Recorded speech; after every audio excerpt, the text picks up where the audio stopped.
everybody, and welcome to our sixth event of our series of continuing training programs. Thank you for coming, and we have the honor once again to have Mr. Zheng with us, talking about the labor-related laws and regulations in China. Please give him an applause. Thank you very much. Very happy to be here again to make the presentation, and today we're just going to talk about something different, which might be very related to your life in China, to your work in China. And I think the last time when I came here, we talked about how to do business in China. Basically, not very technical, but I think today's presentation is going to be more technical because it's more law-related from legal background. So if you don't understand any of the things that I'm talking about during the presentation, please feel free to ask questions. And I think for this presentation, the following topics will be covered. The first one is about the background of foreign employments in China. And also, maybe you have two questions. Before, in the previous years, most of the foreigners are sent to China as expats. But nowadays, the foreign invested companies in China, they are offering local labor contracts to foreign employees, and why they're doing this. And also, the next one we're going to talk about the major legislations about employment in China, but from a foreign employees perspective. And also, after you're hired in China, you have a labor contract with a Chinese company, and what are the most important factors in a Chinese labor contract you have to pay attention to. And also the social insurance using the housing fund. And I think you might have already heard about this. The Chinese government may, like different local governments they may ask foreigners for the payments of social insurances and the housing fund, and also labor dispatch. But this one, this applies to Chinese employees. So if you have a company, if you want to use labor dispatch, how it's going to be arranged. And also labor dispute settlement, it can be for you or for your Chinese employees. And the last one is the latest update in the legislation, the visa policies. The law just came into effect on 1st of September, 1 week ago. So there's some substantial changes regarding visas to come to China from this month. Yeah, according to our research, up to the year 2011, there are in total 600,000 foreigners living in the mainland of China. And if you look at the chart, actually only 39% of the foreigners were registered with work permits. And some of them are studying here, some of them are just coming here for business trips. And some of them are just expats living here and working and living here, and some of them are just families of the expats in China. So, and in these years, the number has been increased slightly, but still, I think there should be around like 500,000 to 600,000 expats in China. Foreigners, sorry, not the expats, including students, families, etc. And yeah, the first one is about your contract. Like what I just mentioned before, maybe 10 years ago, when the foreign companies in China, when they want to hire foreign employees, normally they send their employees for their own countries to China, and their own expat contract. And normally for expat contract, the conditions are quite good, and normally it's a full package. We've got some of our clients, they're still offering expat contracts to their foreign employees. But the trend nowadays is that gradually these companies, they are changing the contracts. They're no longer offering expat contracts to their employees, foreign employees, and some of them, they're even recruiting foreigners who are already in China. So, I mean, before that, if you're for sending foreign employees to China, these are the main considerations. For example, if you have your own projects with Chinese partners, you have to send your technical people, maybe management people here. And also, sometimes if you are new to China, you want to set up your business, you send your foreign employees here to set up a company, established an accounting system, etc. And also the marketing, doing business here. And also sometimes if you already have the Chinese entity, you're just sending the foreign employees to come to supervise on the China operation. I think some of the foreign investors, they are still not fully confident in their China management team. That's why they're still sending foreign employees to come to China to supervise. And also, like for example, also some other reasons like it provides cover for short-term absence. And also, if you are cooperating with Chinese companies, you're sending expats for short-term projects. Most of them are like the technology-related projects. You help the Chinese company set up their manufacturing lines, etc. And also, you can also make the employees to remain with the original employer and to preserve specific benefits. And also, last but not least, to build up a relationship with Chinese customers. But that was in the past. The roseworthy considerations for them to send expats to China. But nowadays, I think they are offering local contracts to foreigners in China, basically for these reasons. I think that one of the biggest reasons is the cost. For example, if you're sending expats to China, the package is very big. Normally, as far as I know, for some of the Spanish companies and also Italian companies, when they're sending Spanish people or Italian people coming to China, the salaries are normally doubled or tripled than the employees in their own country. And also, if they have family, you have to pay for their family's accommodation, flight tickets. If you have kids, you have to pay for the kids' international school. I think this can be really expensive. For example, like for international school, sometimes I think 1 year's international school fee can even cover an employee's salary for the entire year. So a lot of companies, especially in this kind of situation, maybe there's more competition in the China market. The companies sometimes you're just struggling in China, they'll put the costs in their first consideration when they're sending expats from overseas to China.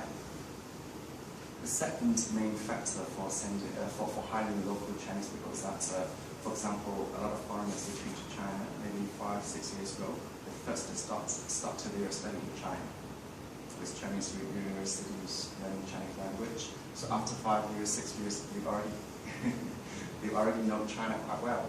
So, for example, if you're sending an expat from overseas country to China, they may not be able to speak the language. They know nothing about China. They know nothing about Chinese laws, Chinese taxation, Chinese accounting system. But if you've already got someone on the ground who knows China very well and cheaper, I mean, why not? Yeah, language barriers. A lot of foreigners, I think, if you stay here for a while, you study here, you can already speak the language quite well, and it's also very good for the communication with the China team. And also flexibility. Basically, the conditions, the import conditions, and also the work scope, it's negotiable with the foreigners here. And I'm not sure what kind of arrangements you have with your companies, your local contracts or expat contracts. So I think the trends like you're gonna go start now. yeah, I think gradually they're changing. They're sending foreigners back to their own countries, but hiring local foreigners, foreigners who are in China, who have experience with China. So yeah, I think now it's more and more difficult to get the big packages from the headquarters, and also for foreigners you have to be more competitive in order to have a good job in China. Yeah. The following slides are going to be quite technical about Chinese labor laws. I've listed some of the major legislations regarding employment in China, including the Chinese Labor Contract Law from 1995. This one's quite old. It's due valid, but actually a lot of the provisions are replaced by the Chinese Labor Contracts Law, which was promulgated in the year 2008. The Chinese Labor Contracts Law, basically it was copied from the German one. So because China is a civil system, and we copy from Japan copied from Germany. So Actually, it's quite similar to the European, the German system, the continent, the European continent. And following the Chinese labor contracts law and the Chinese Supreme Court, they also issued the implementing rules on the Chinese labor contract law. And they are updating the implementing rules regularly. And up to now, there are 4 implementing rules in total. And also interpretations by the courts, also regularly. If they find there are some problems, there are some disputes which cannot be, some issues which cannot be explained by the labor contracts law, so they will issue interpretations to tell people what you should do when you are in these kind of situations. And from a local perspective, in Shanghai, the high courts in Shanghai, they also issued their interpretations in the year 2009. Basically, they are only applicable in the region of Shanghai. But because Shanghai is the first tier cities in China, one of the first tier cities in China, so the interpretations issued by the courts in Shanghai, they are also used as reference, but not like legal resources, as references by the courts in the provinces. And also in this year, I think you might have heard, we've had the latest amendment on the Chinese labor contracts law. It's about labor dispatch. I don't know whether you heard about this. So, because before that, so we can talk about this later. Because before, labor dispatch is very commonly used for foreign invested enterprise to hire Chinese employees. But now we are trying to regulate that, and we are trying to encourage the foreign invested enterprises to hire Chinese employees directly instead of using the labor dispatch company. We can talk about this later. And also, the latest regulations on the entry and exit administration for foreigners. That's the visa policies, new visa policies. Yep.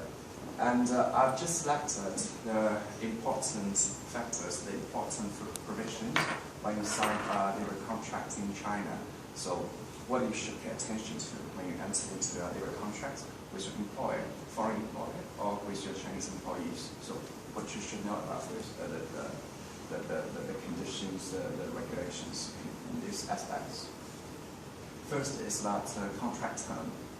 I think most of I think you should have like a fixed term labor contract for 1 year, 2 years, 3 years, and afterwards you can renew the labor contract when it expires.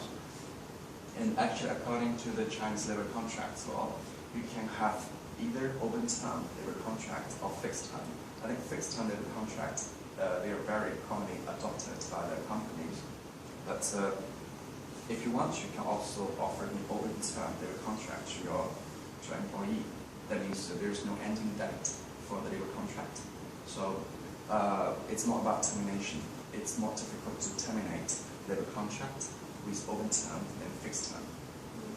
But there are provisions in the Chinese labor contract law saying that if you are signing more than 2 times fixed term labor contract, from the 3rd time, you have the obligation to enter into open term with your Chinese employees. So you can sign maybe for 3 years fixed term, and then 3 years for fixed term. But for the 3rd time, when you renew your labor contract, it will automatically become open term according to the Chinese labor contracts law. I have a question. Yeah. And if it's, let's say, if it's 3 years, Yeah. why is the need of applying for visa every single year? Oh, that's just the visa policy. Because you can apply for 1 year, 2 years, 3 years, 4 years, even 5 years visa, or even 10 years visa. But it depends on what kind of company you're looking for, their investment in China, as well as your position in the company. So not for normal companies with small investments. And I think the threshold is about $3 million. So if your company's registered capital is more than $3 million, you can think about something else. But if it's less than $3 million, I think you have to renew it every year. It's not connected with this. It's mostly visa policies. Yeah. So I think for you, I think you should have the right to know that when you enter into a 3rd fixed term labor contract to employer, you have the right to ask for an open term labor contract. And also when you're dealing with your Chinese employees, you have to be careful with this. Just be careful of that. I have a question. Is the third fixed term, it doesn't matter how long does the term take? I mean, if No, we do no, it doesn't. like a couple of 1 year fixed term 1 year contracts, fixed term. the third one Yeah. will be open. It doesn't really matter like how long each fixed term labor contract is. It can be 1 year, but then third year you have to be overturned.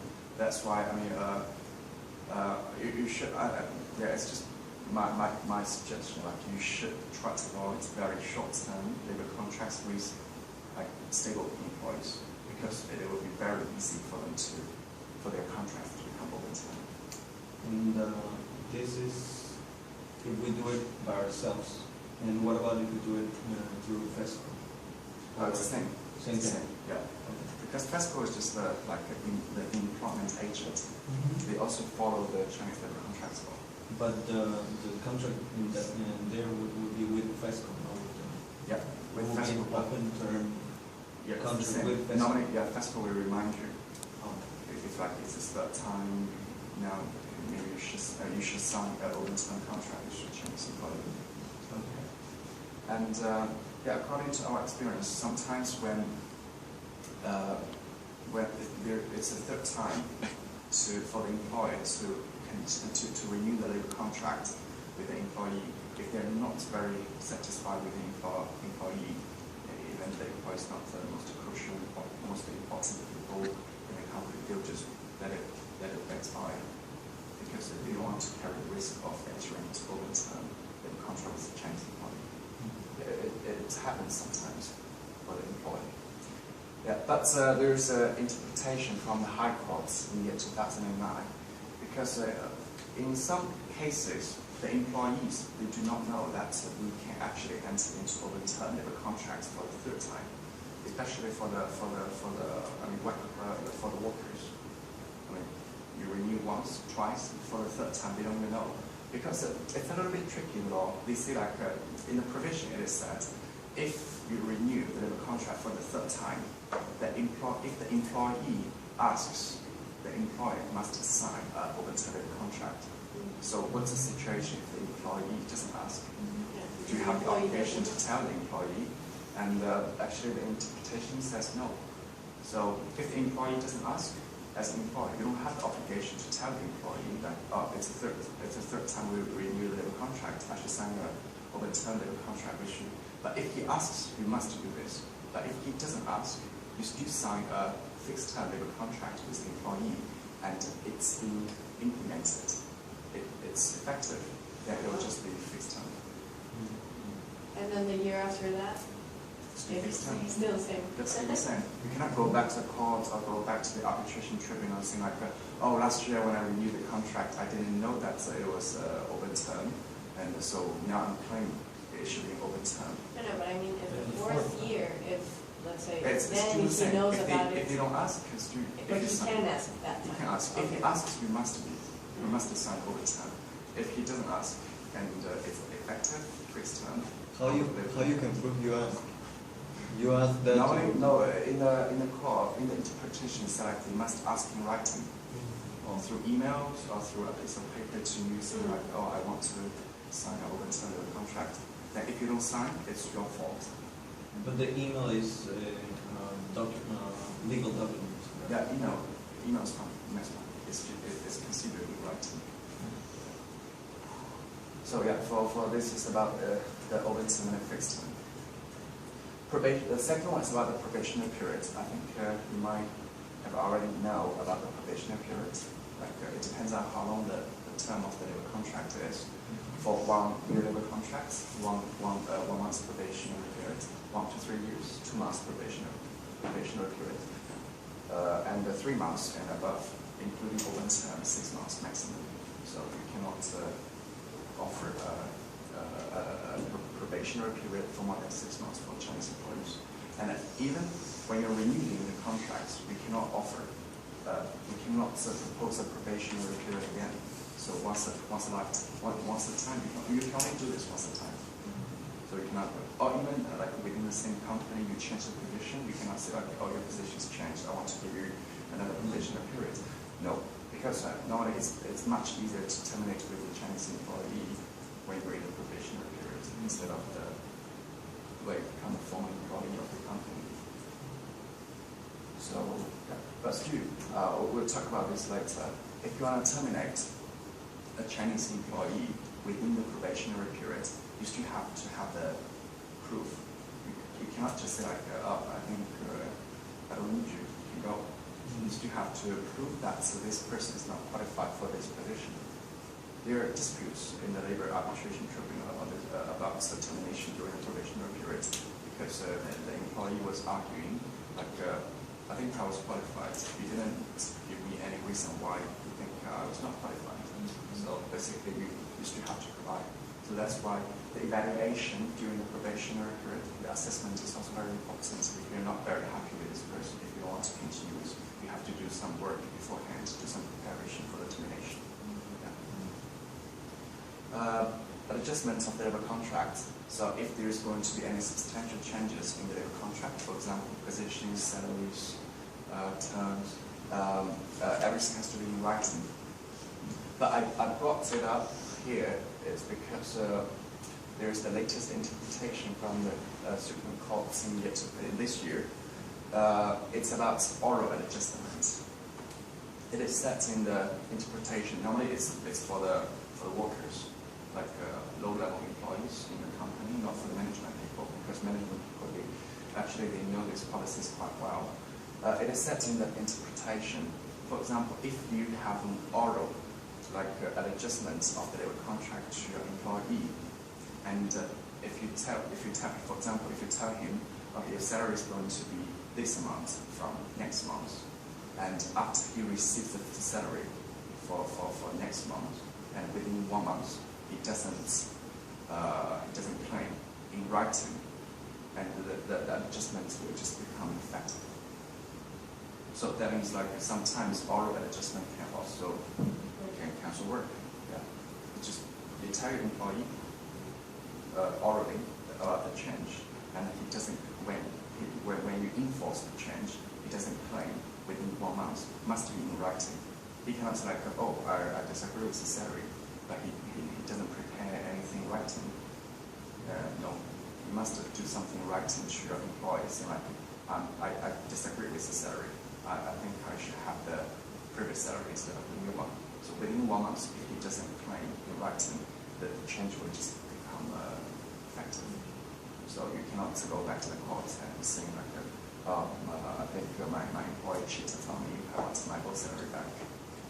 So yeah, this is the latest interpretation. Not only just for the workers in the factories, because sometimes,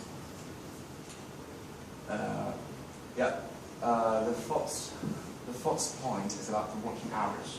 I think for most of the labor contracts, they should be like fixed working hours, 8 hours a day, and from 9 o'clock to 6 o'clock with a 1 hour lunch break, which is not included in the working hour. But for a lot of employees in China, for the special positions, you might have to apply for the non-fixed time working system to them. For example, salespeople, if you travel a lot, and some other management people, if they have to, mostly they have to do overtime working a lot, or their working schedule is not regular. It's related to the overtime working payment.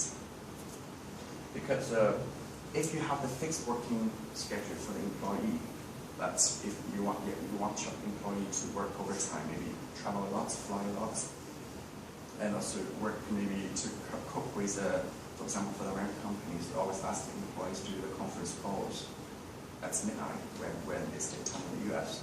So for these kind of positions, if you still apply the fixed working hours to them, probably you have to pay them for the overtime working. But most of the employers, they are trying to avoid this from taking place. So in China, you actually have the non-fixed time working system if you want to apply it to these employees. But for this one, if you apply this kind of system to employees, it doesn't have to follow the 9 to 6 schedule. Basically, you can just ask him to work whenever he should. But of course, you still have to offer him time for rest. Like if you work from Monday to Wednesday from 9 o'clock to 12 o'clock midnight. Maybe on Thursday you can have 1 day off. So you still have to work out a plan for him to have time to rest. And this kind of working system, you cannot just implement by yourself. You have to first get approval from the local labor bureau before you enforce it. So it's only for very special positions, like who do not have very regular working hours, who have to overtime work a lot, and and you don't want to pay for the overtime. And actually, I think in our practice, a lot of like employees, they always put such a provision in their contract, saying like, oh, this is your salary package, and your salary package includes your regular working hours, the payment for the regular working hours, plus overtime work. And I think a lot of companies, they use these kind of provisions in the contract. But actually, if there's a dispute, if the employee brings the contract at the arbitration tribunal or to the court, they may deny this provision. They may think this provision is void, because the consideration is that it's very difficult for you, if the working hours are not fixed, it's very difficult for you to foresee how long you're going to work for the regular hours and how long you're going to work for the overtime working. That's why, for the arbitration tribunal, their consideration is that we cannot separate it. So you cannot just put such a provision to cover everything. I think in a lot of countries, it's fine. Just put a sentence like, oh, the package includes everything.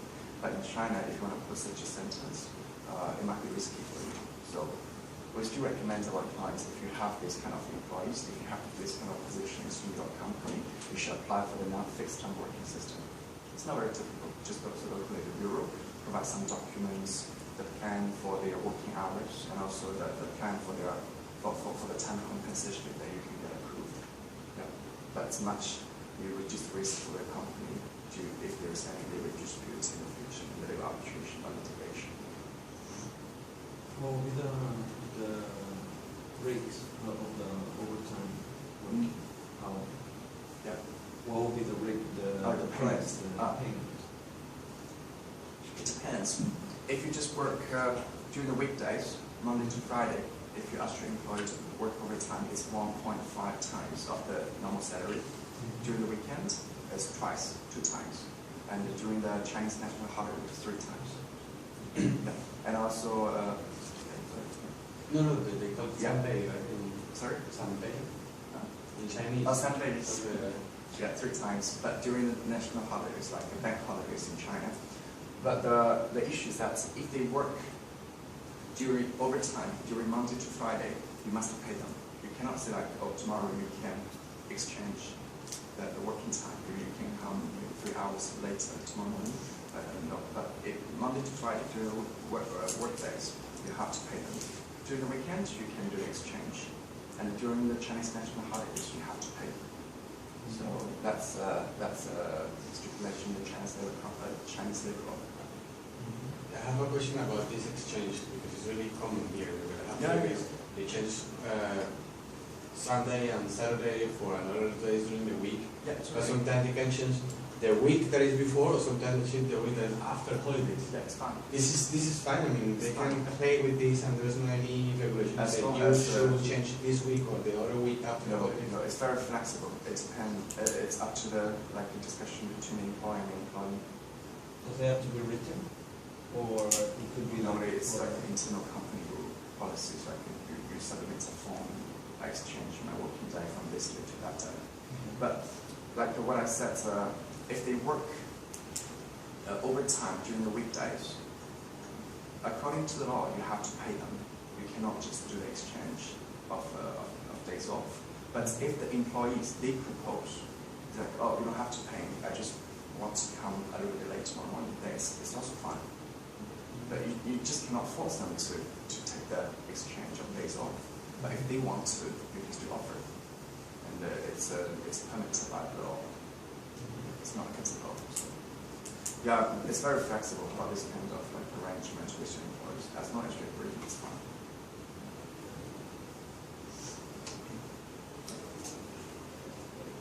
Okay, yeah, the next one is going to be quite big. It's about the termination of the employment.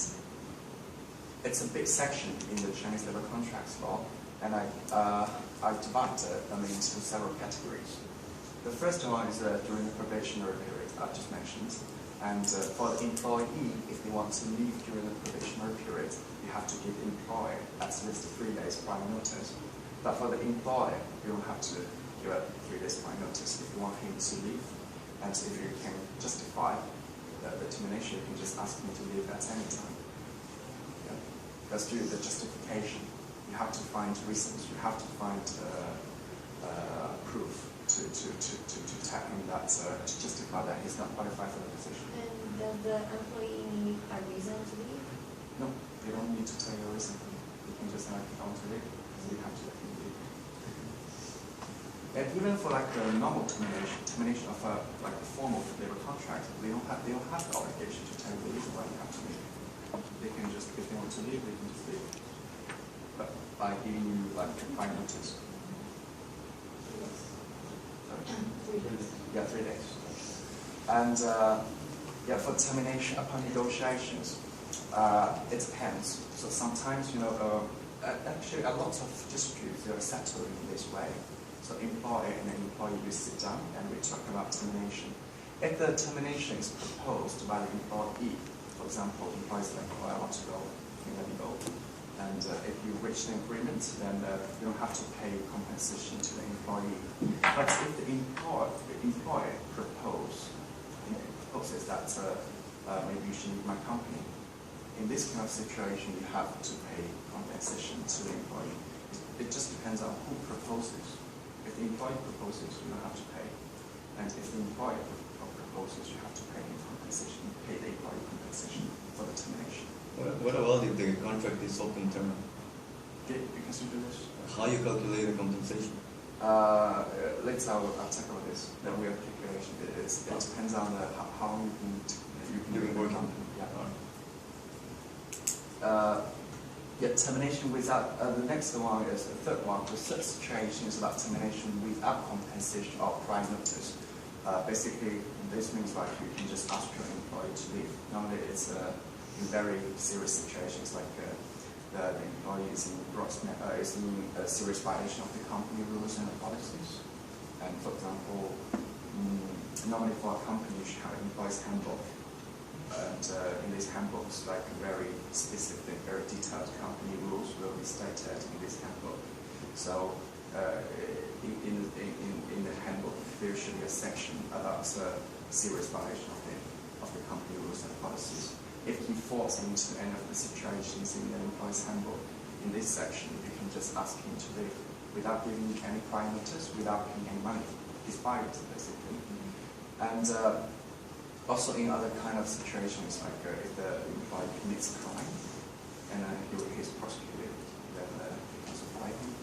And if the employee is taking another job, besides the job in your company, and after a reminder that he still continues with the job, and if this causes influences on his current job,